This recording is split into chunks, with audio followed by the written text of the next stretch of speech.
क्या गोल्ड में एक बार फिर ऐतिहासिक उछाल आने वाला है? क्या सोने और चांदी में फिर से एक बार बड़ी तेजी देखने को मिल सकती है, या फिर अब सोने और चांदी में बड़ी गिरावट आने वाली है? नहीं नहीं, ऐसा हम नहीं कह रहे हैं।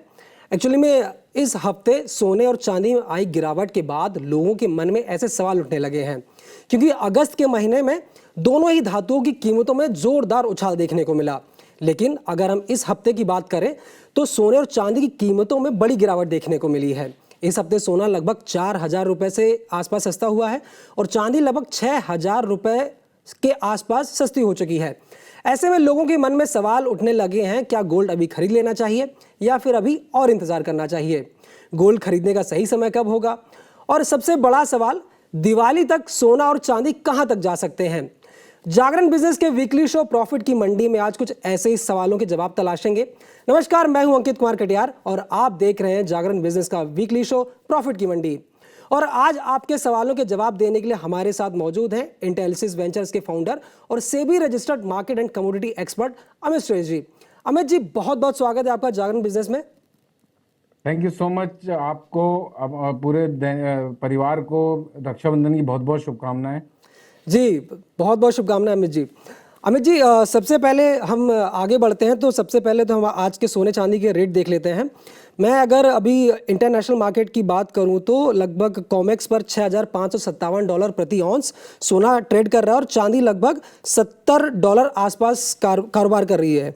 और अगर ठीक ऐसे में MCX की बात करूं तो जो अक्टूबर डिलीवरी वाला गोल्ड है वो लगभग 1,59,000 के आसपास कारोबार कर रहा है और चांदी लगभग 2,43,800 रुपए के आसपास कारोबार कर रही है और इसमें आज 1.31% की तेजी है, लगभग 3,149 रुपए महंगी हुई है। अगर हम पिछले एक हफ्ते का वो कारोबार देखें तो चांदी में, सोने और चांदी कीमतों में बड़ी गिरावट आई है। तो सबसे पहला सवाल मेरा आपसे ये है कि जो अगस्त में जो तेजी देखने को मिली थी और वैसे ही अगस्त का जो आखिरी कारोबारी हफ्ता है वहां बड़ी गिरावट आई है, सबसे पहले तो इनके रीजन क्या है? कौन से ऐसे फैक्टर हैं जो सोने चांदी कीमतों गिरा रहे हैं? देखिए, अभी तो बाजार में इसको सिर्फ टेक्निकल करेक्शन बोलना चाहिए। 1,42,000 रुपए का सोना 1,64,000 रुपए हो गया था। जी लगभग 15 से 16% की जंप, वो भी सिर्फ 10 दिनों के अंदर हो गई थी। जी तो बाजार कहीं ना कहीं टेक्निकली ओवरबॉट हो गए थे। प्रॉफिट बुकिंग थी एक्सपेक्टेड और वो आ रही है। और ये यूजुअली मंथ एंड में होता ही है अंकित जी। जी यानी बाजार अगर एक तरफा भाग जाते हैं तो मंथ एंड में बाजार को सेटल होने के लिए कहीं ना कहीं ठहराव दिखाकर करेक्टिव होना पड़ता है, तभी वो लंबी चाल चल सकता है। तो ये सिर्फ टेक्निकल करेक्शन था और मुझे ऐसा लगता है बाजार अभी स्टेबल रहने की उम्मीद बना रहे हैं। अच्छा, इसमें एक बड़ा सवाल एक आया है कि आज 28 अगस्त है और आज एक बड़ी मीटिंग होने वाली है जिसमें केविन वॉर्श अपनी स्पीच देंगे। क्या इसका असर सोने चांदी कीमतों पर पड़ने वाला है? बड़ा हवा बन रखा है इस बात का। बहुत सारी सोशल मीडिया में वीडियोस भी बन चुकी हैं और रील्स भी आ चुकी हैं। जी देखिए, अगर अगर वहां से कोई इंटरेस्ट रेट बढ़ाने की बातचीत होती है, सितंबर में हमारी FOMC मीटिंग की डेट रहेगी। अगर इंटरेस्ट रेट बढ़ाने की कोई बातचीत होती है तब हम सोने चांदी में गिरावट देख सकते हैं। लेकिन आगे मैं कुछ ऐसे आंकड़े दूंगा कि वो इंटरेस्ट रेट बढ़ने वाला है नहीं बढ़ने वाला है, वो आंकड़े जस्टिफाई पहले ही करने लगेंगे। तो अभी तक तो ऐसे कोई संकेत नहीं है कि इंटरेस्ट रेट बढ़ा दिए जाएंगे। अगर इनके स्टेबल रहते हैं या फिर न्यूट्रल स्पीचेस रहती हैं तो बाजार, जैसा मैं एक्सपेक्ट कर रहा हूँ कि अभी स्टेबिलिटी दिखा सकते हैं आगे। जी अमित जी, एक ज्वेलरी मार्केट से भी एक बड़ी खबर कल सामने आ रही थी कि आने वाले दिनों में सरकार जो है इंपोर्ट ड्यूटी गोल्ड और सिल्वर पर घटा सकती है और इससे लेकर कहा जा रहा था कि सोने और चांदी की कीमतों में बड़ी गिरावट देखने को मिल रही है। हालांकि एक हफ्ते में गिरा भी सोना। क्या ऐसा मुमकिन है? क्योंकि अभी मई में ही सरकार ने इंपोर्ट ड्यूटी बढ़ाकर 15% किया था और ज्वेलर्स की मांग है कि इसे घटाकर 6% किया जाए। सबसे पहला इसमें सवाल तो ये है कि क्या सरकार ऐसा करेगी? दूसरा सवाल इसमें यह है कि अगर ऐसा होता है तो सोने और चांदी कीमतों में कितनी गिरावट देखने को मिल सकती है?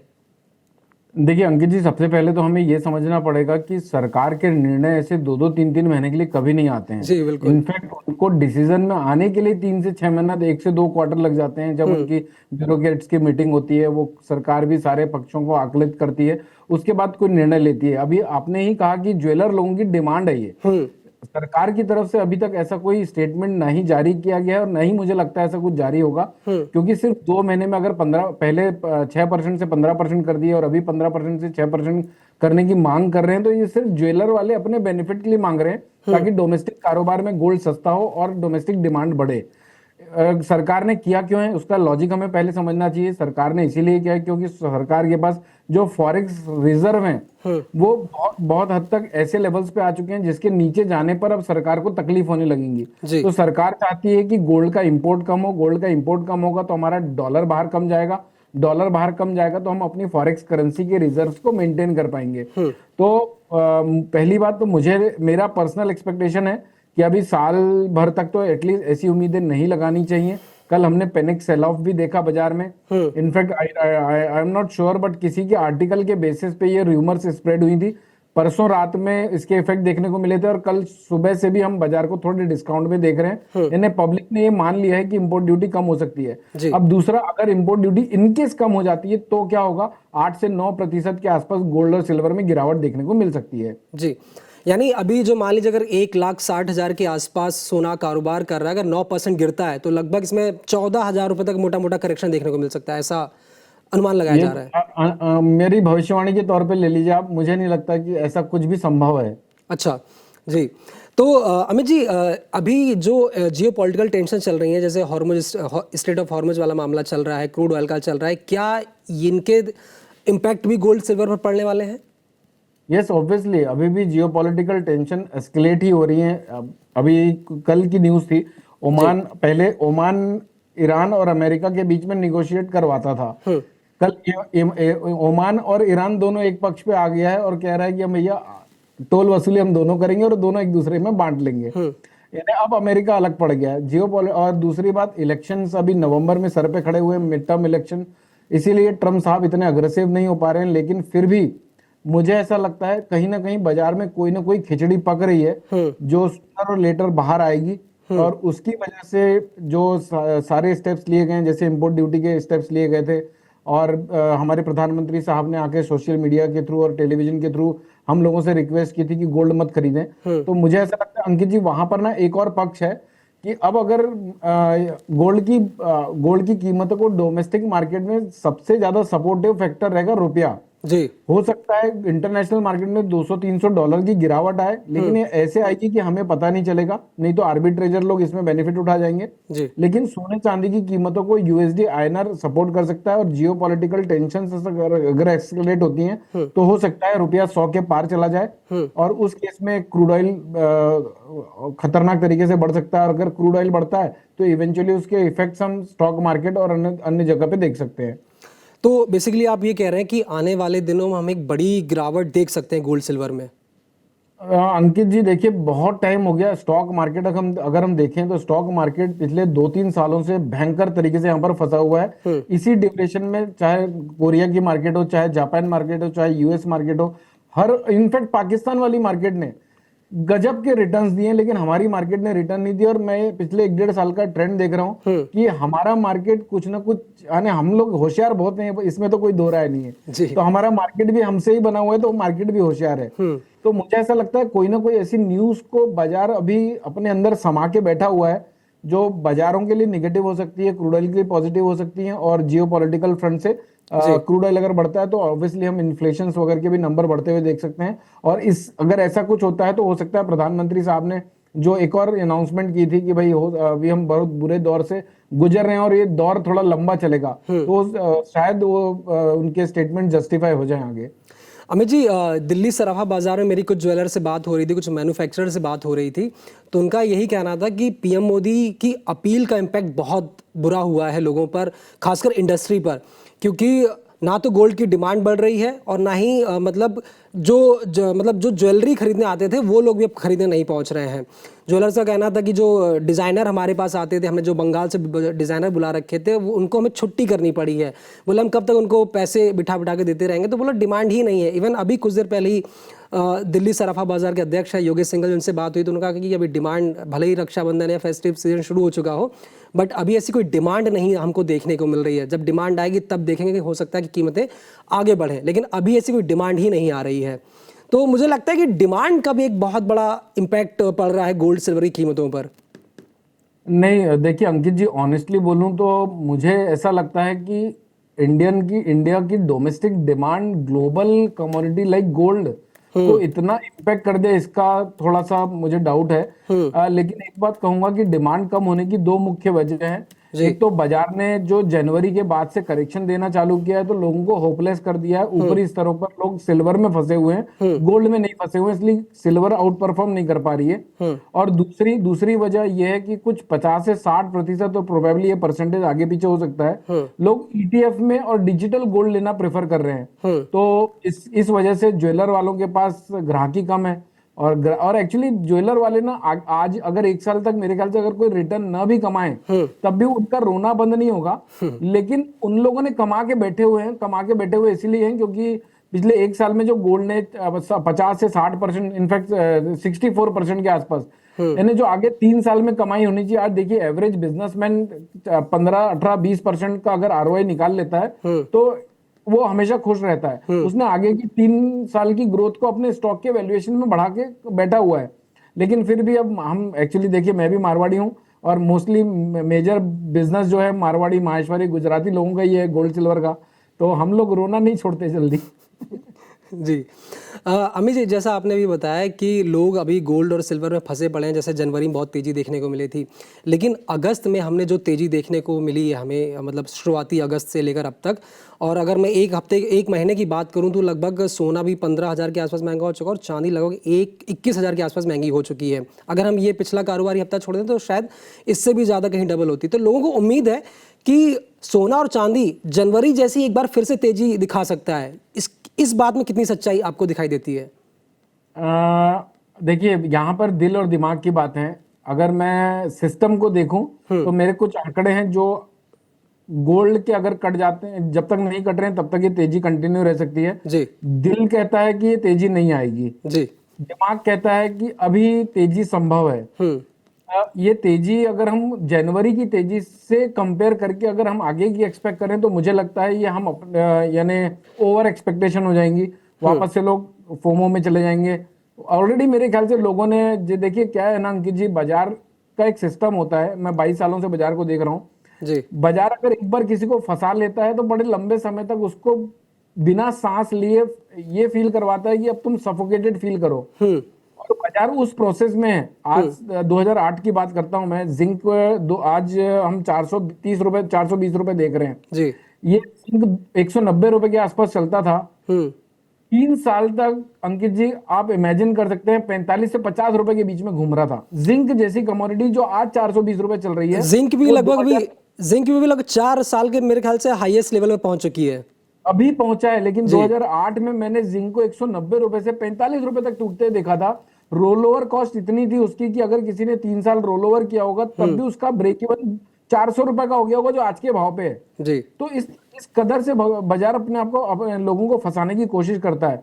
तो मुझे लगता है कि देखिए अभी तो हमने हरी हरी दिवाली देखी थी जनवरी में। अब अगर वापस से उसी तरह की दिवाली हो जाएगी तो लोग जो बाजार का बेसिक मोटो था लोगों को फंसा के टाइम करेक्शन में डालकर लोगों की अपॉर्चुनिटी कॉस्ट को इनकैश करने का, वो फुलफिल नहीं हो पाएगा। तो कहीं ना कहीं मेरा दिमाग अलाउ नहीं कर रहा है। हालांकि अभी बाजार के आंकड़ों के साथ अगर बाजार को आज की परिस्थितियों में देखा जाए तो बुलिश है। जी। अमित जी, जैसे मार्केट की जब हम बात करते हैं तो खरीदार दो टाइप के होते हैं। सबसे पहला तो जो ट्रेडर्स जो डेली ट्रेड कर रहा है, महीने में ट्रेड कर रहा है, और दूसरा हमारे खरीदार आते हैं घर परिवार के लोग, और उनमें हमेशा एक सोने को लेकर बहुत उत्सुकता रहती है कि सोना कब खरीदना चाहिए, कब गिर रहा है, कब महंगा होगा, कब बढ़ेगा। भले ही वो बस सोना खरीद कर रख लें अपनी तिजोरियों में, लेकिन उत्सुकता हमेशा रहती है। तो ऐसे निवेशकों के लिए आपकी क्या राय है? क्या सोना चांदी अभी खरीदने का सबसे सही समय है? क्या आने वाले समय तक या दिवाली तक सोना 2 लाख के पार जाएगा या चांदी 4 लाख के पार जाएगी? इस पर क्या राय है आपकी? देखिए अंकित जी, ऑनेस्टली बोलूं तो अभी बाजार ये ट्रेडिंग वाला बाजार है। सबसे पहले तो ट्रेडर्स लोगों को ये समझना पड़ेगा कि मुझे यहाँ से 4, 5, 8, 10% का अगर गेन मिलता है तो मैं एग्जिट कर जाऊंगा। वो अगर 2 महीने में मिल जाए तो आप एग्जिट कर जाइए, 1 साल में मिले तो आप एग्जिट कर जाइए, 2 साल में मिले तो एग्जिट कर जाइए।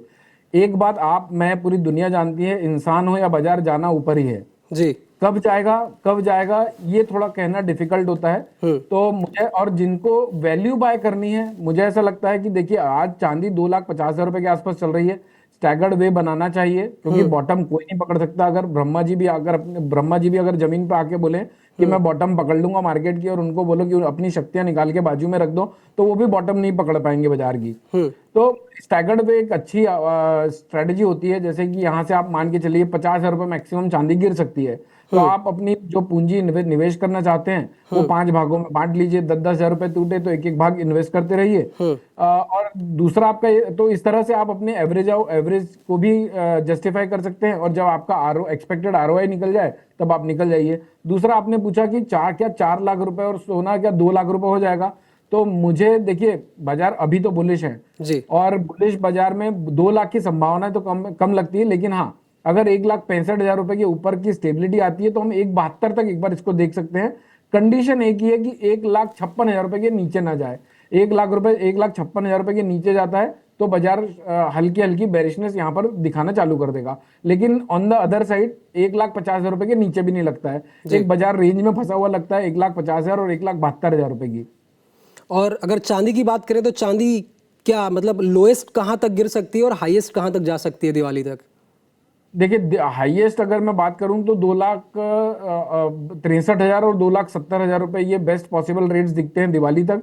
लेकिन कंडीशन यही है कि 2,35,000 रुपए 36,000 रुपए के नीचे की स्टेबिलिटी ना है, क्योंकि 2,36,000 रुपए के नीचे फिर इसको 2,22,000 रुपए तक की जगह खुल जाती है, और 2,23,000 रुपए टू बी वेरी प्रिसाइज, और 2,23,000 रुपए के नीचे फिर 2 लाख रुपए के नीचे का आंकड़ा दिखने लगता है। तो जब तक 2,36 2,23 इंटैक्ट है तब तक समस्या वाली कोई बात नहीं है। 2,70 2,60 तक हम भाव को देख सकते हैं, लेकिन कॉशियस जरूर रहना है। मेरे ख्याल से अगर मैं व्यूअर्स की जगह होता या फिर मुझे खरीदना होता चांदी, तो मैं करंट मार्केट प्राइस में लेके 2,36,000 रुपए के नीचे का स्टॉप लॉस मेंटेन करता था, और ये सोचता था अगर स्टॉप लॉस हो गया तो भैया बाजार बुढ़ा नहीं होता, बुढ़े हम होते हैं। कल वापस अपॉर्चुनिटी मिलेगी, कल वापस से एंट्री कर लेंगे बाजार में। लेकिन एक बार उंगली खराब हो जाए तो पूरे हाथ को खराब करने का वेट मत करो। जी। अमित जी, एक सवाल मैं आपसे लूँगा कि हम जो सोने और चांदी को लेकर एकदम पागल हुए रहते हैं सोना चांदी खरीदने के लिए, अगर हम सोना चांदी ना खरीद पाएँ, और खरीदना लेकिन सोना ही है, भले वो डिजिटल फॉर्म में हो या ETF के फॉर्म में हो, तो ऐसे लोगों को आपकी सलाह क्या रहेगी? देखिए, मैं खुद भी इन्वेस्टिंग करता हूं, लेकिन मैं भाव को देख के इन्वेस्टिंग नहीं करता। मैंने एक तारीख ही पकड़ रखी है जी। 15 तारीख को मैं अपना डीमैट अकाउंट खोलूंगा। मैं अपने बच्चों के नाम, अपने परिवार के नाम से जो भी मुझे इन्वेस्टिंग करनी है या फिर अपने पोर्टफोलियो को मुझे हेज करना है, तो उस पर्पज से मैं अपने पोर्टफोलियो को 15 तारीख को खोलता हूँ। चाहे बाजार 1-2 लाख रुपए का रहे, चाहे बाजार 1,40,000 रुपए का रहे, मैं इन्वेस्टिंग करता हूँ। तो मेरे ख्याल से जब आपके पर्पज पे डिपेंड करता है कि आपका पर्पज क्या है। मेरा पर्पज ये है कि भाई, आज देखिए, हम इंडियन हो या फिर कोई भी हो, स्पेशली हम इंडियन लोगों को सेंस ऑफ सिक्योरिटी बहुत पसंद होती है। हम रात में सो रहे हैं और तो हमें रहना चाहिए कि भाई कल के दिन हमारे पर कोई आपदा आ जाए तो हमारे पास इतने रिजर्व्स होने चाहिए जो हमारे अड़चन में काम आए। तो उस पर्पस और ऑब्वियसली डिफेंसिव प्ले कर जाता है। जब बाजार क्रैश करते होते हैं तो गोल्ड हमारे पोर्टफोलियो को संभाल लेता है, जो हेज करके देता है। तो मुझे ऐसा लगता है कि बाजार में कोई भी भाव में एंट्री करिए, आप एक स्पेसिफिक डेट पकड़ लीजिए या फिर एक स्पेसिफिक जैसे मैंने बताया कि मैं एक पर्टिकुलर डेट पे करता हूं, तो आप इस तरह से भी कर सकते हैं कि मेरे एक फ्रेंड है, हर 1% की गिरावट में जब भी 1% गिरेगा तब वो गोल्ड सिल्वर में निवेश करता है। तो सबकी अपनी अपनी स्टाइल हो सकती है। I mean, sense of security के लिए गोल्ड सिल्वर में इन्वेस्टिंग होनी चाहिए। जी। अमित जी, जैसे हम सोने और चांदी का जब ट्रेंड देखते हैं तो कई बार ऐसा होता है कि चांदी बहुत ज़्यादा तेज़ी से भाग रही होती है। ऐसे में लोगों के मन में सवाल आने लगता है कि निवेश के हिसाब से सोना खरीदना सबसे बेस्ट होगा या फिर चांदी? इस पर आपकी क्या राय है? देखिए अंकित जी, डिपेंड करता है सामने वाले के माइंडसेट पे। जैसे अगर देखिए, चांदी बहुत चंचल प्रवृत्ति की है जी। इनफैक्ट इसका नाम भी अगर हम बाजार में देखें तो बैंक निफ्टी थोड़ा सा फेमिनिज्म नाम आ जाता है, चांदी में थोड़ा फेमिनिज्म आ जाता है, नेचुरल गैस में थोड़ा फेमिनिज्म आ जाता है। तो जितने भी फेमिनिज्म कैरेक्टर के नाम है उनमें चंचलता बहुत होती है। और आज तो खैर हम बुराई नहीं कर सकते, आज हमारी बहनों का दिन है। लेकिन तो क्या पॉइंट मेरा ये है कि अगर चंचलता को आप बर्दाश्त कर सकते हैं, वोलेटिलिटी को बर्दाश्त कर सकते हैं, अचानक से बहुत बड़े बड़े स्पाइक्स को आपको परेशान नहीं करते हैं, तो आप चांदी में जाइए। क्योंकि इंडस्ट्रियल डिमांड कहीं ना कहीं आज हम प्रोग्रेसिव वर्ल्ड है। प्रोग्रेसिव वर्ल्ड में इन सब चीजों, इन सब धातुओं की जरूरत पड़ती रहेंगी। तो जब जब ये डिमांड बाहर निकल के आएंगी तब तब चांदी में एक्स्ट्रा ऑर्डिनरी तेजी देखने को मिल सकती है। तो अगर आप वोलेटिलिटी को बर्दाश्त कर सकते हैं और आपको बड़े बड़े रिटर्न की एक्सपेक्टेशन है तो आप चांदी में जाइए, वरना आप गोल्ड में जाइए, वरना आप अपने रेशो बना लीजिए। अगर चांदी 40% रहे, सोना 60% रहे तो भी चलेगा, वैसा वर्षा भी हो सकता है, 60% चांदी 40% गोल्ड, या फिर 50-50 भी रख सकते हैं। तो डिपेंड करता है कि आप किस कैटेगरी का माइंडसेट अपने अंदर समा के रखे हुए हैं। अमित जी, एक आखिरी सवाल मैं आपसे लेता हूँ कि आने वाले दिनों में, मतलब ये अगस्त का महीना खत्म हो गया है, सितंबर में गोल्ड और सिल्वर का आउटलुक क्या रह सकता है? इनके टारगेट प्राइस क्या हो सकते हैं? कहाँ तक इनके दाम जा सकते हैं? गिर सकते हैं या फिर बढ़ोतरी, तेजी देखने को मिलेगी? देखिए अंकित जी, अभी 1,60,000 रुपए का 1,59,780 रुपीज का भाव चल रहा है। एग्जैक्ट 4 बज रहे हैं, 28 अगस्त 2026 का दिन है जी और ये वजह बोलने की है ताकि अपने व्यूअर्स उसको जस्टिफाई और क्रॉस वेरीफाई कर सकते हैं। जी बिल्कुल। देखिए, जब तक 1,56,000 रुपए इंटैक्ट है, क्योंकि देखिए मैं ना अभिमन्यु बनने से बचा सकता हूं कि भाई अभी आपको युद्ध में तो मैदान में तो कूदना है, बाजार में ट्रेड करना है, बाजार में माल खरीदना है, बिल्कुल। लेकिन माल खरीदना है तो अभिमन्यु बनने से कैसे बचे, उसके लिए वो आंकड़ा है 1,56,000 रुपए का। जी 1,56,000 तक की गिरावट आ सकती है। उसके नीचे अगर स्टेबिलिटी आ जाती है 48 घंटे की, तो बाजार में बाजार का जो स्ट्रक्चरली अभी बुलिश हो रखा है वो स्ट्रक्चर खराब हो जाएगा। तो 1,56,000 रुपए जब तक नहीं कटता है तब तक 1,65,000 रुपए और बेस्ट पॉसिबल दिवाली तक के टारगेट 1,72,000 रुपए दिखते हैं। कंडीशन यही है 1,56,000 रुपए के नीचे 48 घंटे की स्टेबिलिटी ना आए। और अगर मैं चांदी की बात करूं तो 2,36,000 रुपए के नीचे की स्टेबिलिटी 48 घंटे से ज्यादा बाजार को एक जो करंट स्ट्रक्चरल बुलिश हो रखा है बाजार, वो स्ट्रक्चर खराब होते हुए नजर आएगा। वरना बाजार सितंबर में 2,58,000 रुपए और दिवाली तक 2,70,72,000 रुपए तक टेस्ट हो सकती है। जी, तो अमित जी, ये तमाम सारी जानकारी देने के लिए बहुत बहुत शुक्रिया। कि मुझे लगता है कि आपने जो चीज़ें समझाई या बताई हैं, जो टारगेट प्राइस दिए हैं, और मुझे लगता है कि टेक्निकल और जितने भी सारे बेहतरीन हैं, और उम्मीद है कि हम आने वाले दिनों में एक बड़ी तेज़ी देख सकते हैं और जो आपकी सलाह है लोगों के बड़ी काम आने वाली है। मैं कुछ कॉल्स भी दे सकता हूं अगर आप चाहें अंकित जी। जी जी जी बिल्कुल बिल्कुल।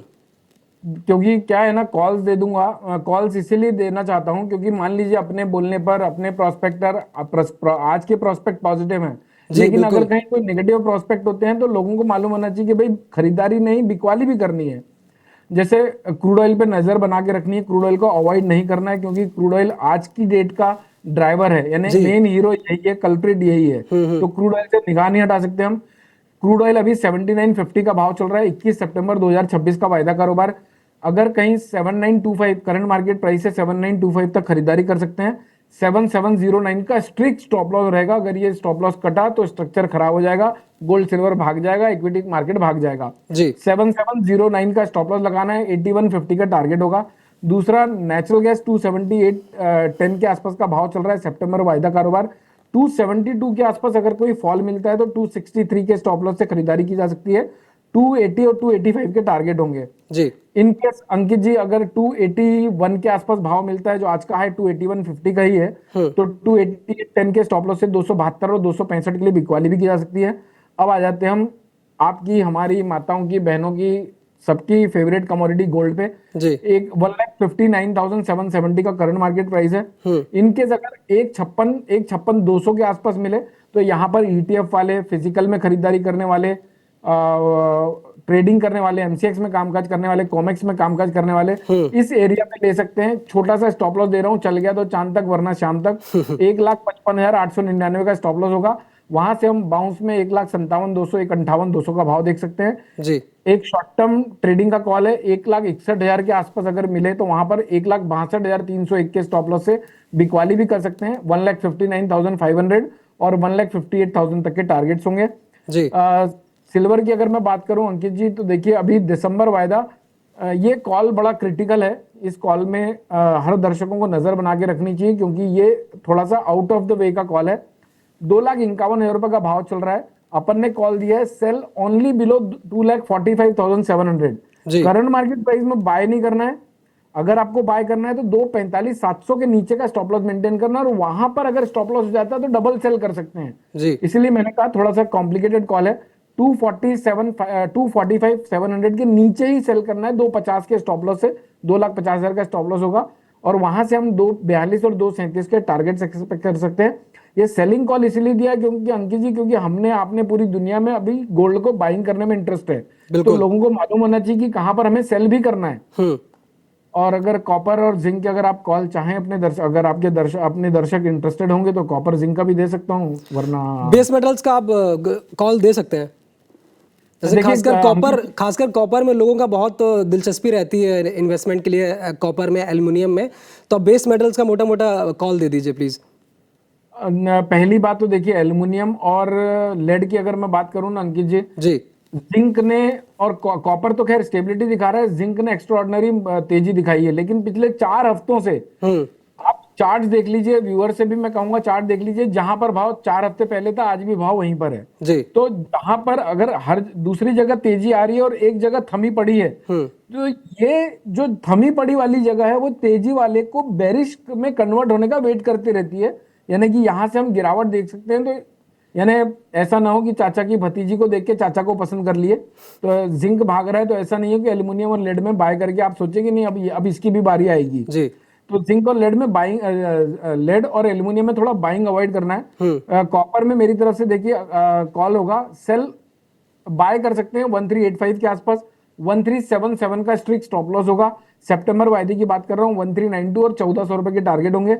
अंकित जी, इसमें मैं रिवर्स कॉल भी दे रहा हूँ, अगर इनके 1377 के नीचे चला जाता है, बाय का स्टॉप लॉस हो गया, 1377 के नीचे ट्रेड कराया, तो आप लोगों को वहां पर बाय को काट के सेल करना है। 1386 का स्टॉप लॉस होगा, और उस केस में 1360 और 1350 तक कॉपर गिर भी सकता है। जी। जिंक की अगर मैं बात करूं तो देखिए 418 रुपए 50 पैसे का करंट मार्केट प्राइस है, 413 के आसपास अगर मिले तो वहां पर डिप में बाय कर सकते हैं 411.40 के स्ट्रिक्ट स्टॉप लॉस से, क्योंकि बढ़ रहा है ठीक है, जब तक बढ़ रहा है तब तक ठीक है, लेकिन हर चीज की एक सीमा होती है।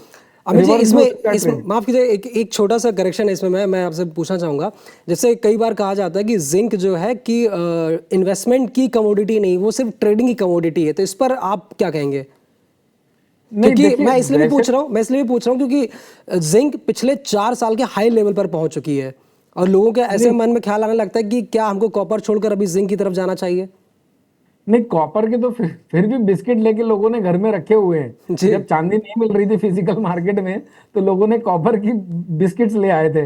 जी। तो जिंक में उस तरह से इन्वेस्टिंग कर सकते हैं। हालांकि जिंक को रखने के लिए आपको, जिंक को, कॉपर हो, किसी को भी रखने के लिए आपको जगह बहुत लगेगी। जी जी, तो एक बिल्कुल। तो ये तरीका है अगर आप इन्वेस्टिंग करके रखना चाहते हैं, तो दूसरा इससे रिलेटेड स्टॉक्स हैं, हिंदुस्तान जिंक हो गया, और इस तमाम सारे स्टॉक्स हैं, उन स्टॉक्स में आप इनडायरेक्टली इन्वेस्टिंग कर सकते हैं। बाकी मुझे ऐसा लगता है जिस तरह से सिल्वर और गोल्ड में हम इन्वेस्टिंग कर सकते हैं, उस तरह से बेस मेटल्स में करना थोड़ा डिफिकल्ट है। जी। तो एनी विच वे, एक प्लस पॉइंट ये है अंकित जी कि करंट वायदे से अगले फॉरवर्ड कॉन्ट्रैक्ट सारे जिंक के माइनस में ट्रेड करा रहे हैं जी। यानी 5-5 7-7 रुपए के डिस्काउंट पे ट्रेड करा रहे हैं, और वैसा ही क्रूड में भी हम देख रहे हैं।